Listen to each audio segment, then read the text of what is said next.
Does this kind of plate look familiar? When we do our dietary history, how many parents tell us that the staple food in their child's diet are hot dog, nuggets, and French fries? Parents and caregivers face the challenge of providing their children with a balanced diet that promotes healthy growth and development. Over the past few decades, the rate of obesity and nutrition related chronic diseases has increased, even though people are increasingly aware of the benefits of good nutrition. But promoting healthy nutrition and a healthy lifestyle for children and adolescents is important to prevent childhood obesity and establish healthy habits that last into adulthood. So, tonight, I'll be giving you tips and tricks for teaching children to eat a healthy plate so that their plate will go from this to this. So first, what is a healthy plate? It is recommended that children be fed a diverse and nutrient-dense diet that contains vegetables, fruits, whole grains,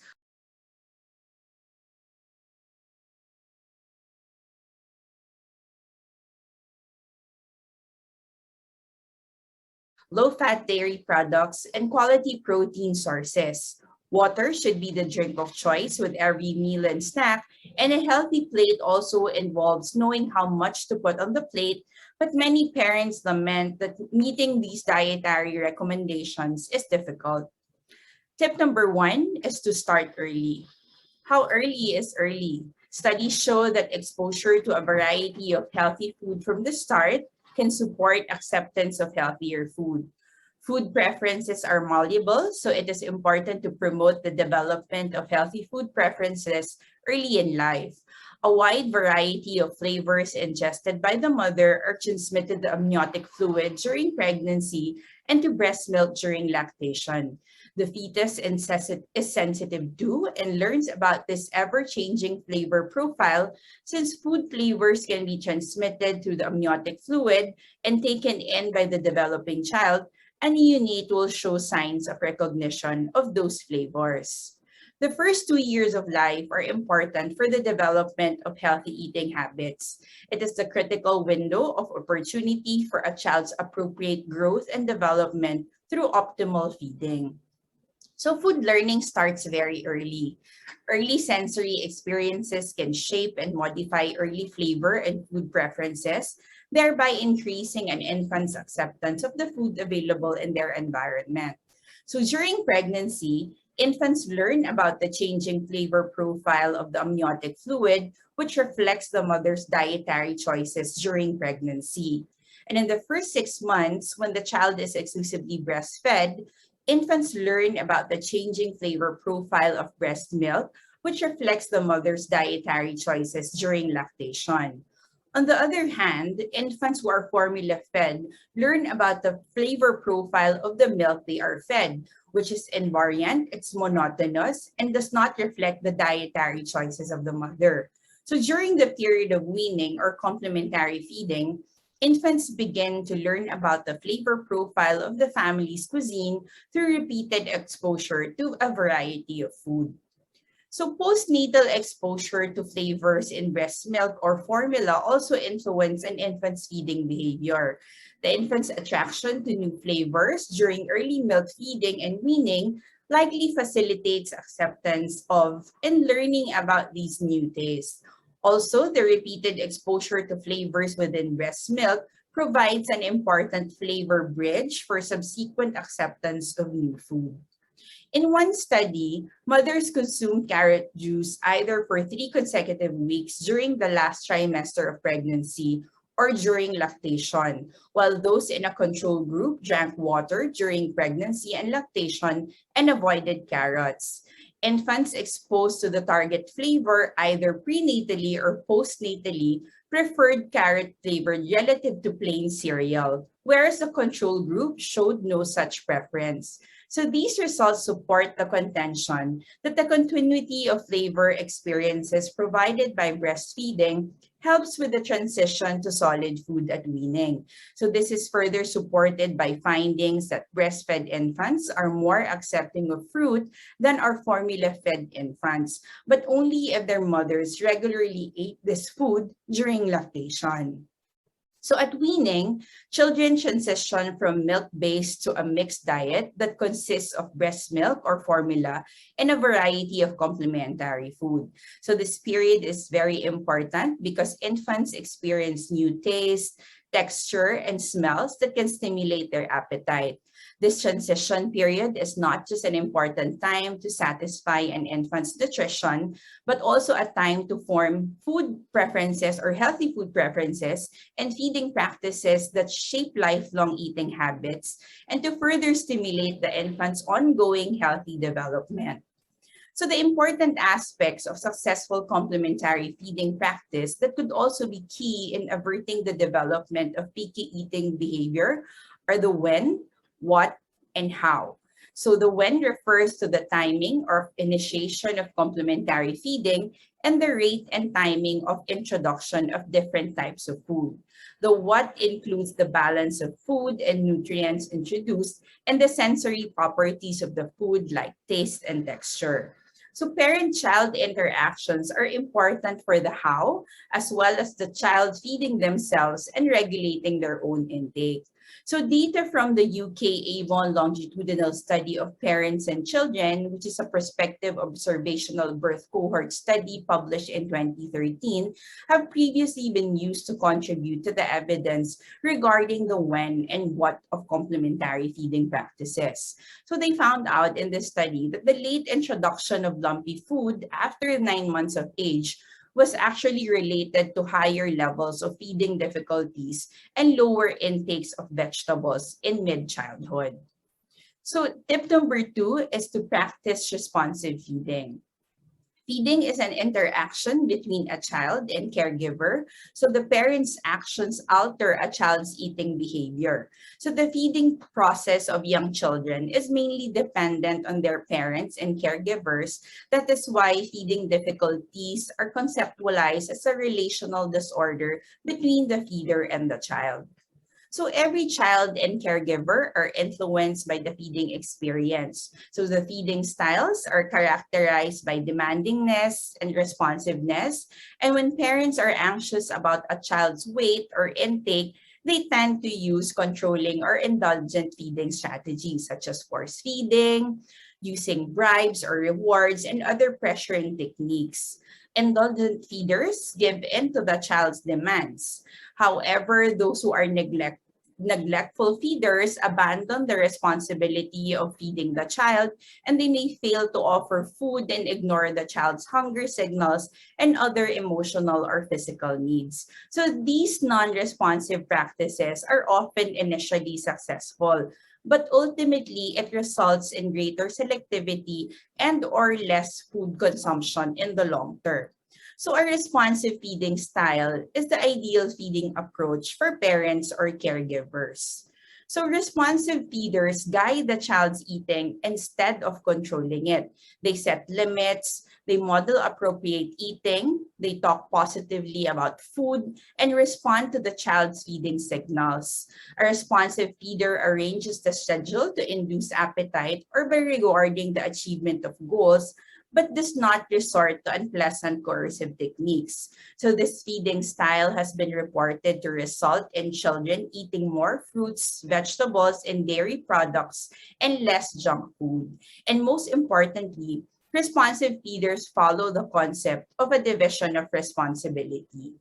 So according to Ellen Satter, a registered dietitian who is a feeding and eating specialist focusing primarily on children, developing good eating habits is a responsibility of both the parent and the child. So the main question here is who decides? The parent and child have different changing responsibilities depending on the stage of the child's development.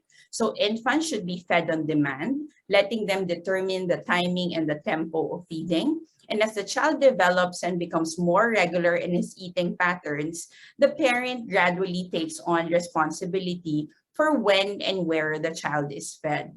And later, during the later school age years and adolescence, children gradually take responsibility for when, where, and what they will eat.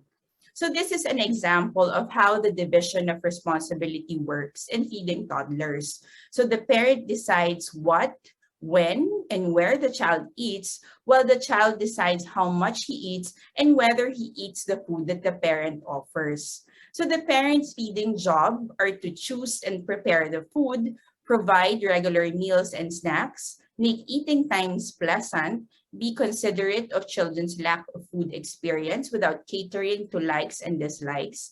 And on the other hand, a child's eating job is to eat. They will eat the amount they need. They will learn to eat the food that their parents eat. They will learn to behave well at mealtime. And remember that children have a natural ability with eating. So parents let them learn and grow with eating when they follow the division of responsibility in feeding. So tip number 3 is to sit together at the table during mealtime. So teaching children healthy eating habits requires setting a good example. They say that children are great imitators, so give them something great to imitate. So share a meal together as a family as often as possible. This is a good time to model healthy eating, and modeling eating by the parents is most important for young children. Sitting down as a family for a meal can teach a child how to eat and helps the child develop social skills.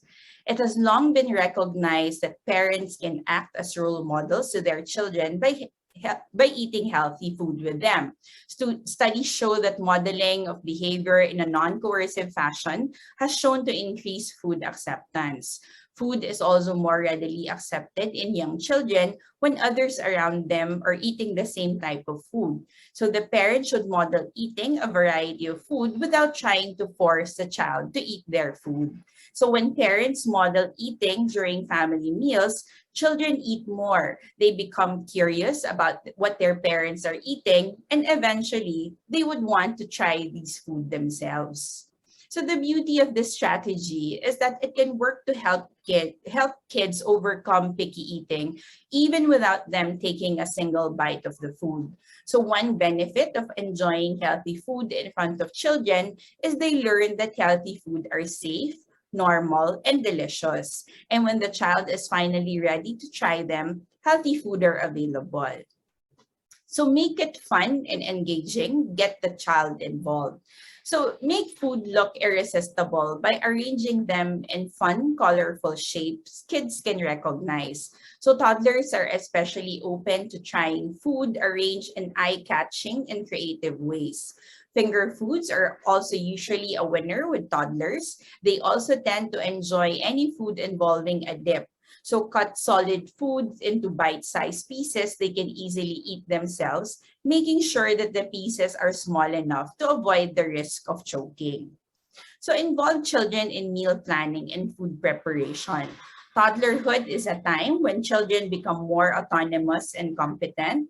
So put the toddler's growing interest in exercising control to good use. So let the child pick which fruit and vegetable to eat for dinner or during visits to the grocery store. Read kid-friendly cookbooks together and let the child pick out new recipes to try. Studies show that involving the child in meal planning and food preparation was associated with lower picky eating behavior. So children 2 to 3 years old like to do things on their own. They are also extremely curious and they like to explore the world using their senses of sight, touch, smell, sound, and taste. So giving toddlers an opportunity to use their senses and feel a part of meal preparation and cooking helps them accept new food and can help prevent and manage picky eating. You can get them involved by assigning simple and age-appropriate cooking tasks like sifting, stirring, counting ingredients. So let them taste, touch, and explore. Older children can slice ingredients or even try cooking the meal themselves. You'll actually be making memories and instilling lifelong health habits at the same time. So parents can also use healthy goal trackers like a daily food group tracker. The child can mark the boxes to check how many servings they were able to eat in a day, or just color the stars for each food group eaten each day. So it's a great way to keep track of what the child is eating and to make sure that they are eating enough fruits, vegetables, and from all different food groups. So tip number 5 is to set feeding guidelines. Dr. Irene Chatur is a pediatric psychiatrist that specializes in feeding difficulties and helps parents better understand and deal with the challenges of early feeding development. She emphasizes setting feeding guidelines to prevent feeding problems and later eating difficulties. So feeding guidelines help caregivers become more responsive feeders and prevent counterproductive feeding practices and should be part of the anticipatory guidance for all children. So first, feed to encourage appetite. So the parents need to teach the child to regulate eating according to hunger and fullness. So to help the child feel hungry, feed the child at regular intervals and space the meals and snacks 3 to 4 hours apart. Do not allow the child to have any snacks like juice or milk between scheduled meal and snack times. So if the child gets thirsty, offer only water. So if the child is allowed to drink milk from the bottle or to have juice or little snacks of food, this will definitely interfere with the child's appetite at mealtime. And keeping children on a meal schedule not only facilitates the awareness of hunger, but it also teaches them to eat until they are full. So meals should last no longer than 20 to 30 minutes. Even if the child has eaten very little or nothing, the child would learn to make up for the minimal food intake at the next meal. So maintain a pleasant, neutral attitude throughout the meal. So praise the child for self-feeding skills, but keep a neutral attitude about the child's food intake. So do not praise or criticize the child for how much or how little he eats. The child's eating should be regulated internally by their physiological needs. So avoid distractions during mealtime. When distracted, children do not pay attention to their inner signals of hunger and fullness. In a prospective analysis about home feeding environment and picky eating behavior in children that was published in 2018, they found out that watching television during meals was associated with higher odds of limited variety and food refusals. So the mere presence of a television around mealtime distracts children and negatively influences their eating behavior. So serve age-appropriate food and serve small portions. Allow the child to ask for second, third, and even a fourth helping. This will help the child be engaged in the eating process and prevent them from being bored or overwhelmed with a large amount of food in front of them. So they stay interested in eating when frequent little portions are given to them. And most importantly, it will help the child to learn to eat until they are full. So do not expect them to eat as much as adults do, and do not force the child to finish everything on their plate. So systematically introduce new food. You may introduce a new food every few days or every week. So this gives you time to observe the child's reaction to the new food. Do not offer more than 3 different food at any one meal and tell the parents to remain seated at the table with their child. So when the child refuses to eat, parents often try to find a different food to entice the child to eat more. So they become short order cooks, right? However, when children learn that refusing to eat a food will get their mother to get something else, and they realize that refusing to eat is actually a powerful tool to control their parents. So set limits regarding the number of food that parents offer. Otherwise, the child will try to exercise control over their parents. Encourage self-feeding, tolerate age-appropriate mess, teach the child to sit at the table until mommy and daddy's tummies are full.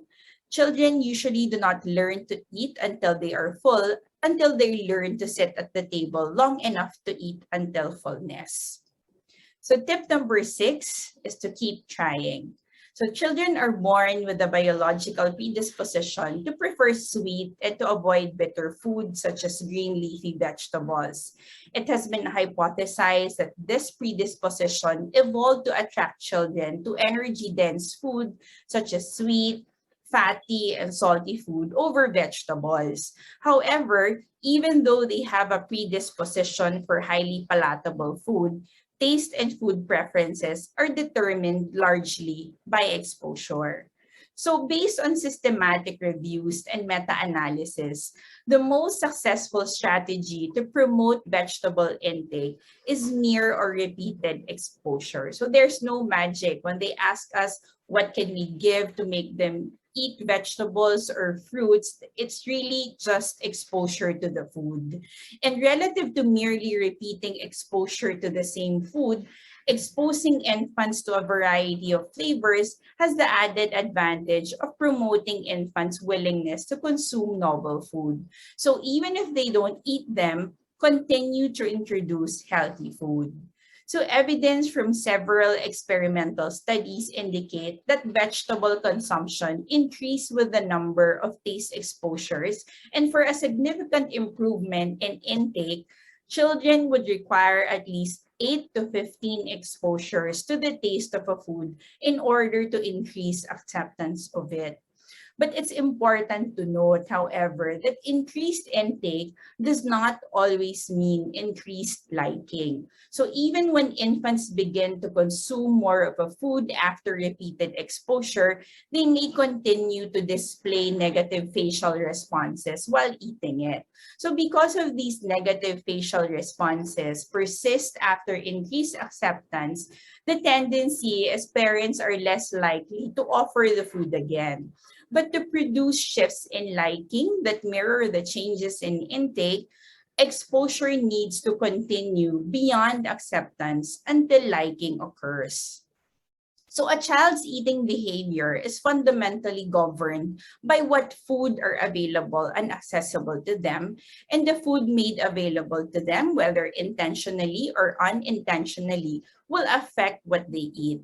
In this way, simply providing children with free, accessible fruits and vegetables have been experimentally shown to affect long-term eating behavior. But also keep in mind that fruit and vegetable intake cannot be used in isolation as a marker of healthy eating behavior. Children's preferences for vegetables are generally low compared to other foods. So combining vegetables with healthy fats, protein, and grain products may increase palatability and also challenge the notion that healthy food are not tasteful or satisfying. But it becomes an extra challenge when the child is already a picky eater. So we see a lot of patients in the clinic, and then the parents would say that their child is a picky eater. So the spectrum of picky eating ranges from refusing to eat a few food to having strong adverse reactions to certain food.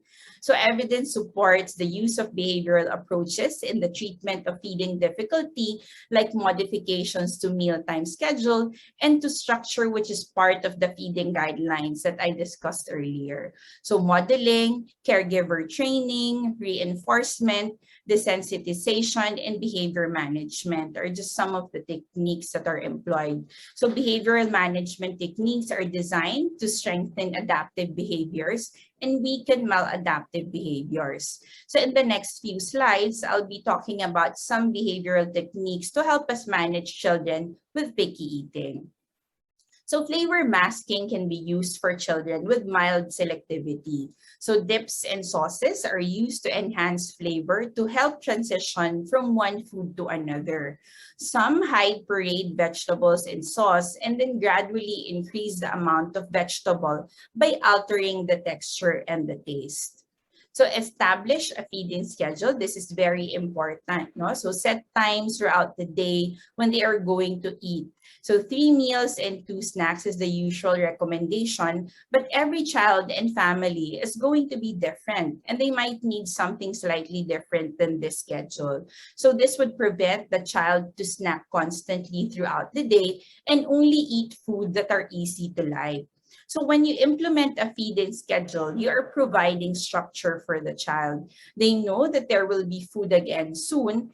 There's no need to keep on asking for a snack, and they don't need to guess if there will be food soon or after several more hours. So this will also help them regulate their hunger. So the highly selective child frequently requires a more intense and systematic approach to increasing variety. So behavioral therapists have documented the effectiveness of food chaining for the highly selective child. So food chaining is a technique that builds on a child's successful eating experiences by creating a series of links between these foods she eats well to new foods that you wish her to eat. So the links build on one another, making small variations on the food the child eats well to gradually introducing new varieties. So the child is more likely to eat the new variety because it's similar to the food she already enjoys eating. So it is essentially just creating stepping stones between point A and point B. And instead of just going straight to the goal, we create baby steps all the way there. So what are the steps to food chaining? You start by making a list of all the food that the child currently eats. Be specific about flavors consumed. For example, if the child eats vegetables, but only the yellow or orange ones and not the green ones, make sure to include this level of detail. And the next step after creating a list of food accepted is to carefully evaluate the texture of food. Typically, food preferences are closely linked to both texture and flavor profiles. So a comprehensive review of the texture of food accepted will allow the food chain to be highly individualized. So once you have finished describing the texture of each accepted food, evaluate the flavor profile of each food accepted. So preferred flavors can be utilized to help develop a food chain that uses food with similar flavors. So once you have a comprehensive map of the child's preferred food with both flavor and texture preferences, you can start to create a food chain. So before beginning food chaining, there are a few feeding prerequisites that should be in place. So these are the general feeding guidelines that form the foundation for successful feeding. So without them in place, it is very difficult for any improvement in food acceptance to be achieved. This is why setting feeding guidelines is very important. While they will not resolve all picky eating behaviors, they are the foundation for successful feeding. And once in place, the success of a food chaining program is dramatically improved. So the second phase is to modify visual presentation. This is the phase where changes in food begin. So it is important to make very small changes. Visual changes make no changes to the food being served except the visual presentation. So for example, this might be serving fruit snacks in a bowl instead of from the packaging you bought it from. For pancakes, this may be cutting them into a different shape. And each small change is additive, and over time, big changes are achieved and new food are accepted.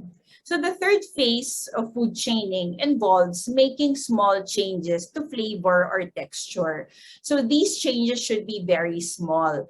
Typically, changes to flavor are attempted first. For example, a whole grain pancake could be offered cut in a shape that is familiar from a prior accepted pancake.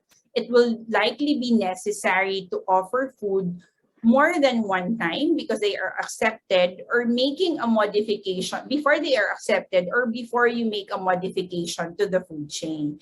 So remember to keep trying. So it is not immediately accepted. It doesn't mean it won't be successful. Each step in the chain involves numerous exposures to the new food. And as the food chain progresses, food should be transitioned until you reach your goal. So just a few tips. Each link should include a change in preferably just one of the following. So shape, color, or other visual, smell, flavor, texture, or temperature. But each link should also be similar to the previous step in at least one of the following. So again, the shape, the color, or other visual, smell, flavor, the texture, and temperature. So let's translate this into action or like an example. So This is an example of a food chain. So your goal is to make the child eat a banana. So from the list of accepted food, the child likes potato chips. So you can try to give the child banana chips. The similarities are they have basically the same shape, cut, color, texture, but you change the flavor from salty to sweet. So once the child accepts this, you can create another link by offering the child banana slices. It has the same shape, cut, color, and flavor, but this time you change the texture from crunchy to soft. So once the child has accepted this, you can now try to offer a whole banana. So this is another example. So the favorite food of the child is chicken nuggets. And the new food that you want to introduce is fish. So the food chain will go like this. So from the child's favorite store-bought chicken nugget, give a different brand of chicken nugget. Then make homemade breaded chicken nuggets. Then give homemade breaded fish sticks. Then give the fish stick with minimal breading, and then once this is accepted, give the child cooked fish with no breading. So remember, it doesn't really have to be immediate when you progress to another chain. It may have numerous tries before you proceed or progress to another link. So once you get the hang of food chaining, you will eventually be an expert in creating multiple links like this chain to make a child eat new food. So gradual desensitization is a technique that can be used for children who have fear of feeding. So offering children very small tastes of new and previously disliked food promotes acceptance. So offer new food in a small amount. So if the child gags or vomits, do not offer that food again. So if the child grimaces or spits the food out, offer very small amount of that food at another time, followed by drinking or a light food. This will gradually increase the amount of disliked food, and again, repeated exposure is necessary until the food is accepted easily. So in summary, my tips and tricks for teaching to eat a healthy plate is number one, to start early, practice responsive feeding, sit together at the table during mealtime, make it fun and engaging, get the child involved, set feeding guidelines, keep trying if you don't succeed. So techniques to achieve food acceptance for picky eaters are flavor masking, establishing a feeding routine, food chaining, and gradual desensitization. So children's early experiences with food are crucial to the development of long-lasting preferences and eating habits. So patience, time, and repetition may be the keys to success. So I end with this. Eating habits are learned behaviors. They are not intuitive. So what your child learns to eat at home early in life sticks with them well into adulthood. So thank you for your attention. Thank you, Dr. Hilario, for that insightful discussion. Your tips have surely inspired everyone here tonight to lead a healthier lifestyle through nutrition. So, doctors, as we have heard from Dr. Feeling. Hilario's lecture, the first 2 years of life is a critical window in training our patients towards healthy eating. It starts as early as gestational period. Parents should definitely be educated even as early as during prenatal period and to start practicing healthy eating habits themselves as we want the child to model his or her family's mealtime habits and nutritional choices. So I hope you can keep in mind the tips shared by Dr. Hilario, especially how to handle picky eaters. So I know that with all the knowledge shared by our guest speaker, you all have questions for her. So doctors, the floor is open again for your questions. Please send your questions via the chat box or a speaker can answer them. So I think we have one. So first, how do you explain healthy eating to a child, Clara? I think that question is very difficult to answer in such a way that children, all of them, they have a different level of understanding, no? And it would Mm. also depend on the age of the child. So it's very easy to tell them that, you should eat healthy so that you will be stronger, you'll have strong bones, diba? That you won't get sick. But then, based on the tips that I shared with you, I think the best way is to really just show the child how to eat healthy. That's why modeling is very important, no? And then I think that in time when they have a better understanding, like especially in school, they try to teach the healthy eating, the healthy plate, or the pinggang Pinoy. Diba? It's Yes. part of the curriculum now. So I think that they'll have a better understanding or a grasp of that. But the most important one for me is you show them. You show them how to eat healthy, and then you model healthy eating, and then eventually when I've talked to some parents, and sometimes they try to explain to the child the origin of the food. So they try to involve the child that that this certain food came from chicken, and then this is what happens. So they stay interested, no? And then eventually you can just try to feed more information about healthy eating as they grow older, as their understanding widens or improves, no? But you have to show them. I think that's Yes. the most Okay. important one. Agree, Doctora. Definitely modeling, no? So, question, there's another question. So, how do we help a child who's a bit underweight eat healthy foods while gaining weight at the same time? Okay. From my standpoint, when I see a child who is underweight, I think the most important first step is to do a good history. No? So, a good dietary history is very important. So, why is the child underweight in the first place? No? So, you have to look at the diet of the child, you look at the quality of the diet, and at the same time, you look at the quantity, because sometimes we ask about the caloric intake, and then we compute, and then you see that it's adequate, but then when you look at the quality of the diet, it's not so good, no? And then remember, in one of my slides I mentioned about feeding styles or the feeding process, Yes. because sometimes the feeding styles, it actually influences really the nutrition of the child, no? And sometimes it's just the perception of some parents that their children are not eating well, but in reality, when you evaluate, they're actually pretty good in terms of eating, and Mhm. there's no problem in terms of the weight. And then next, after you do that, you do your dietary history, you evaluate about the feeding styles, and then if you have to rule out if there are any organic diseases. So you look at some red flags that might need more attention. And then if really you can see any other problem, then the next thing that you should do is to really counsel.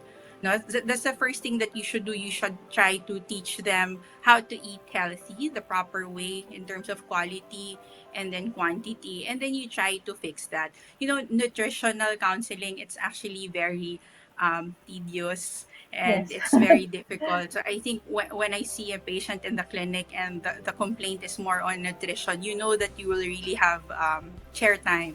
Matagal Yes. talaga yung usapan, because you really need to make them understand, the problem, why the child is underweight. And then after that, when you do that, you look at the root of the problem.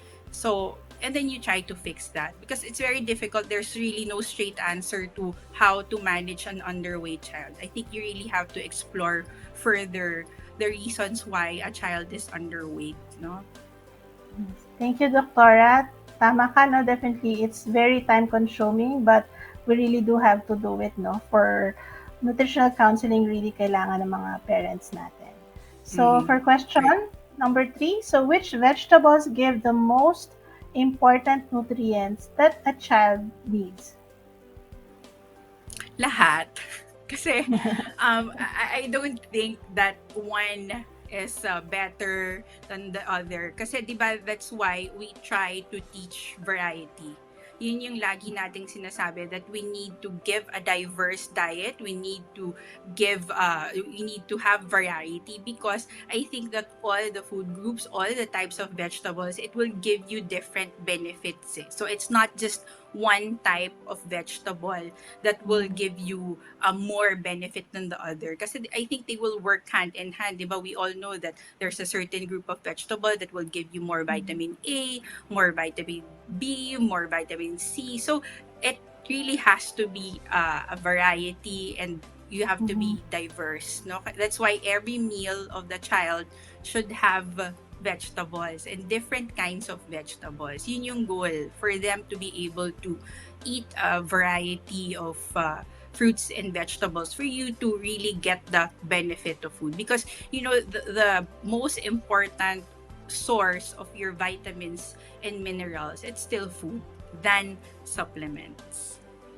Yes, true, Doctor. Actually, from your lecture, my most important takeaway talaga is to train the kids, the child, to have appreciation for a variety of taste. Yung tongue talaga nila yung dapat ma-train natin. So, they won't be picky eaters.